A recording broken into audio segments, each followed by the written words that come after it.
ಆಗಿನ ಹಿರಿಯರ ತ್ಯಾಗ ಪರಿಶ್ರಮ ಈಗಿನ ನಮ್ಮ ಯುವಜನತೆಗೆ ಪ್ರೇರಣೆ ಆಗಿದೆ, ಇವತ್ತಿಗೂ ಇದೆ. ಆ ಪ್ರೇರಣೆ ಕೊಡೋದು ನಮ್ಮ ಸ್ವಾಮಿ ಮತ್ತೆ 3 ಮಠಾಧೀಶರು. ನಮಸ್ಕಾರ, ನಾನು ಮಂಜುನಾಥ್ ಕಾಮತ್. ಗೌಡ ಸಾರಸ್ವತ ಬ್ರಾಹ್ಮಣ ಸಮಾಜದ ಒಗ್ಗಟ್ಟು, ದೇವರ ಬಗ್ಗೆ ನಂಬಿಕೆ, ಮಠದ ಗುರುಗಳ ಬಗ್ಗೆ ಭಕ್ತಿ, ಭಜನೆಯ ಆಸಕ್ತಿ, ಹೀಗೆ ಸಮಾಜ ಬೆಳೆದ ಕುರಿತು ಅನೇಕರಿಗೆ ಕುತೂಹಲವಿದೆ.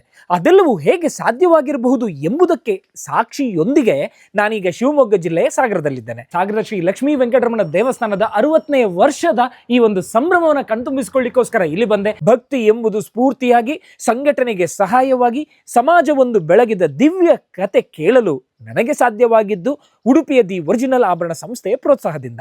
ಸಾಗರದಲ್ಲೂ ಉಡುಪಿಯ ದಿ ಒರಿಜಿನಲ್ ಆಭರಣದ ಶಾಖೆ ಇದೆ. ಮಲೆನಾಡು ಮತ್ತು ಕರಾವಳಿಯ ಜನರ ಚಿನ್ನದ ಆಯ್ಕೆ ಹೇಗಿರುತ್ತೆ ಎಂಬ ಕುತೂಹಲದ ಕಥೆಯನ್ನು ಮುಂದಿನ ವಿಡಿಯೋದಲ್ಲಿ ಹೇಳುವುದಕ್ಕಿದೆ. ಈಗ ಲಕ್ಷ್ಮೀ ವೆಂಕಟರಮಣ ದೇವಸ್ಥಾನದ ಕತೆ. ಕಡು ಬಡತನ ಏನೂ ಇಲ್ಲ, ನಮ್ಮಲ್ಲಿ ಎಲ್ಲ ಸಣ್ಣ ಸಣ್ಣ ವ್ಯಾಪಾರ ಮಾಡಿಕೊಂಡು ಇದ್ದವರು.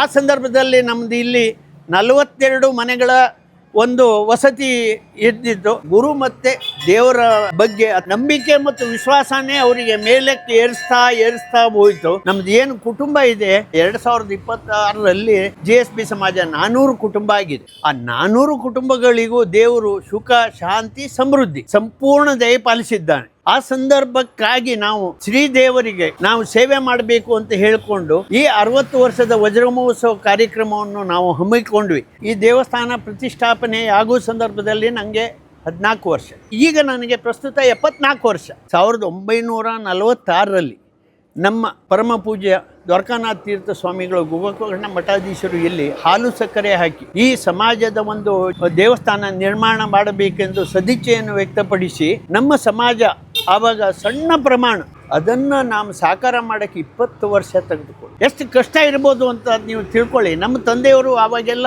ಬೇರೆಯವ್ರ ಅಂಗಡಿಯಲ್ಲಿ ಕೆಲಸಕ್ಕಿತ್ತು, ಮತ್ತೆ ತಿಂಗಳಿಗೆ ಸಂಬಳ 12 ರೂಪಾಯಿ. ಆ ಸಂದರ್ಭದಲ್ಲಿ ಅದರಲ್ಲೇ ಉಳಿಸಿ ದೇವರಿಗೆ ಕೊಟ್ಟು ಒಂದು ದೇವಸ್ಥಾನ ನಿರ್ಮಾಣ ಮಾಡಬೇಕು ಅಂದರೆ ತ್ಯಾಗ, ಪರಿಶ್ರಮ ಮತ್ತು ಗುರು ಮತ್ತು ದೇವ್ರ ಭಕ್ತಿ ನಮ್ಮವರಲ್ಲಿ ಹೆಂಗಿತ್ತು. ನಮ್ಮಲ್ಲಿ ಇಲ್ಲಿ ಫಸ್ಟ್ ಬಂದಿದ್ದು ಎಣ್ಣೆ ಕುಟುಂಬ, ಎಣ್ಣೆ ಫ್ಯಾಮಿಲಿ ಅಂತ ಹೇಳಿ ಬಂದರು. ಅದರ ನಂತರ ಹಳದಿಪುರ ಕುಟುಂಬ ಬಂತು. ಅದರ ನಂತರ ಕರಿಕುರುವೆ ಕುಟುಂಬ, ನಾಮಾಂಕಿತ 3 ಕುಟುಂಬ. ಅದರ ನಂತರ ಚಿಕ್ಕನ್ಕೋಡ್ ನಾಯ್ಕ್ ಕುಟುಂಬದವರು ಇಲ್ಲಿ ಬಂದರು. ಈ ಫ್ಯಾಮಿಲಿಗಳು ಬರ್ತಾ ಹೋಯ್ತು. ನಮ್ಮಲ್ಲಿ ಏನಂದರೆ ಗೋತ್ರ ಮತ್ತು ಫ್ಯಾಮಿಲಿ ಇದಿರುತ್ತೆ. ಆ ಪ್ರಕಾರ 4-5 ಫ್ಯಾಮಿಲಿಗಳು ಇಲ್ಲಿ ಬಂದು ಅವರು ನಿರಂತರ ಇದು ಮಾಡಿದರು. ಅದರ ನಂತರ ಬ್ಯಾಂಕುಗಳು ಇದು ಎಲ್ಲ ಸ್ಥಾಪನೆ ಆದ ನಂತರ ಸೌತ್ ಕೇಂದ್ರದಿಂದ ಎಲ್ಲ ನಮ್ಮ ಸಮಾಜ ಬಾಂಧವರು ಇಲ್ಲಿ ಬ್ಯಾಂಕ್ ನೌಕರಿಗೆ ಬಂದವರೆಲ್ಲ ಇಲ್ಲೇ ಸ್ಥಿರವಾಗಿ ನಿಂತರು, ಇಲ್ಲೇ ಮನೆ ಮಾಡಿಕೊಂಡ್ರು.